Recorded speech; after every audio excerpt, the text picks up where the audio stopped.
relax, be cool. Cause if you don't, you'll act like a fool, so be cool. Hey everybody, welcome to Get Busy Watching. I'm your host, Honest Dan. Let's talk movies. No real intro. It was after work, I was looking for a movie to watch, and my options were either the cute cat movie or Red One. Well, no thanks to Dwayne, so cute French cat movie it is.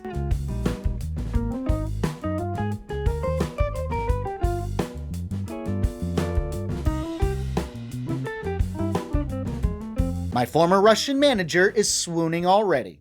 So was it worth it? This is my honest opinion of Flow.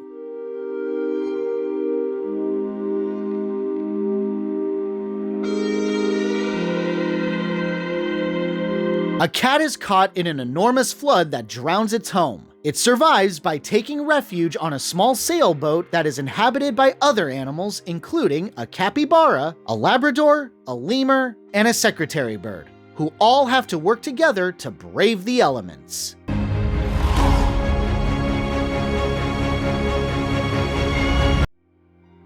Damn, this was unexpected and fantastic. One of the best surprises I've had in a long time. It's the perfect combination of cutesy, top-notch animation, and interpretive art.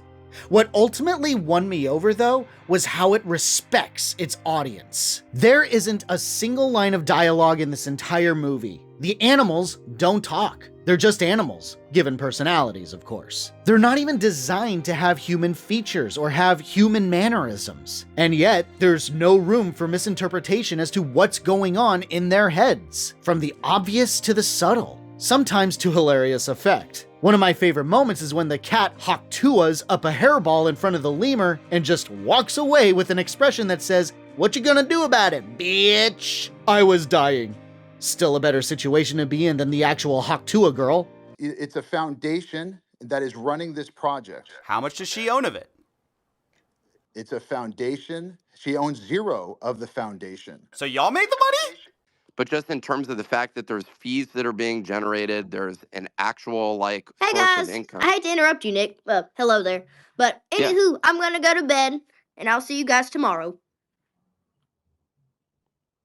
Okay. Where you at, Emily King? You defended Haley before. Just kidding. Love your content. No one saw that meme coin rug pull coming. At least, not that fast. Each animal does have its own personality. The Labrador starts off almost as the antagonist for the cat, but quickly becomes a Labrador and just wants to play and make friends. Friends that the cat really doesn't want to make. The lemur is self-obsessed and wildly possessive of its collection of knickknacks. He don't let no one come near his stuff. The capybara is totally chill, mostly naps and doesn't bother anyone, and no one bothers him. Though he does occasionally step in to be a voice of reason. There's a scene where the crew finds the other dogs the Labrador was rolling with stranded. The secretary bird wants to pass them by, but Cappy comes up and is all like, "Nah brah, we're helping." And the secretary bird doesn't argue. I am pleased that the movie shows Cappy as a capable swimmer. I feel like an American film would mess that up and make Cappy a poor swimmer. The only issue is that he doesn't at all sound like a real capybara. That's because the filmmakers used camel sounds instead. Apparently, the cappies that they were using didn't capture the personalities they were looking for. Seriously, I don't know which of these guys did the bulk of the work, but the folks at Dreamwell Studio, Sacre Blue Production, and Take 5 should feel proud of themselves. Excellent work. The movements and mannerisms of the animals are the perfect blend of realistic and familiar. I would swear someone outfitted these critters with mocap suits and captured their movements with precision, only occasionally adding their own flair to make sure that the audience knows that this is an animated movie. Actually, I just dived into this rabbit hole. The movie was made on a program called Blender. Didn't mean anything to me at first, but then one Wikipedia search later, and I learned that this program that they used to render the entire flick is old. Like, it made stuff for the Commodore Amiga old. If this thing's still kicking around all this time, being updated, and they look this good, holy shit. That's some serious talent right there. I will admit that the one thing that had me nervous was the underwater stuff.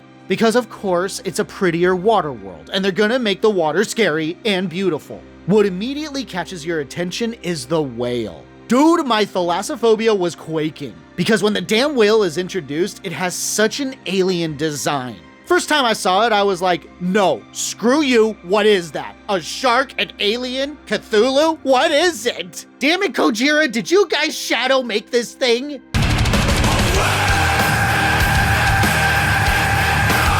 Go back to playing music for the Olympics. Even when you learn that it's not some evil force, it's still the only real question mark. Why is it weird looking? What does it want? And no, this doesn't get answered. I almost want to criticize the need for any antagonist in this story. Early on, before the flooding happens, there's a pack of dogs hunting fish and whatnot. When they see the cat, they chase it. This isn't a huge focus. They show up again later on, they survived, and they get saved on the boat. But that's its own little social commentary, which again is done really well. But I don't want to give away the entire movie. That's actually what makes this so amazing to me, and makes it the superior film to DreamWorks' Wild Robot. This movie tries something different and respects its audience enough to let them figure out what the movie is saying. Not a single thing is spelled out. Everyone has their differences, but when they're all in the same boat, everyone needs to know their place. The secretary bird steers the boat. The cat learns to fish. Everyone has a job, which is universal to everyone's understanding, so the language barrier has no meaning. It's such a simple, surface-level affair, but should you decide to dig a little deeper, there's something so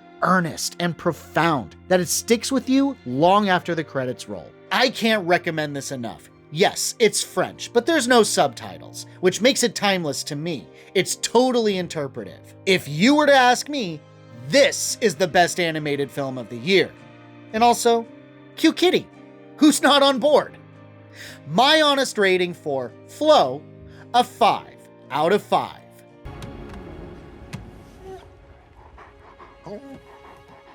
Thanks so much for watching, you guys. I really appreciate it. Hit that like or dislike button. All engagement is welcomed. Subscribe to the channel for more reviews. And as always, have a great day. Stay safe and healthy out there, and hope to see you soon.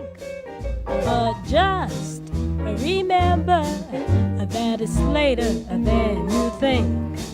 So be cool. Just relax. So be cool. Face facts.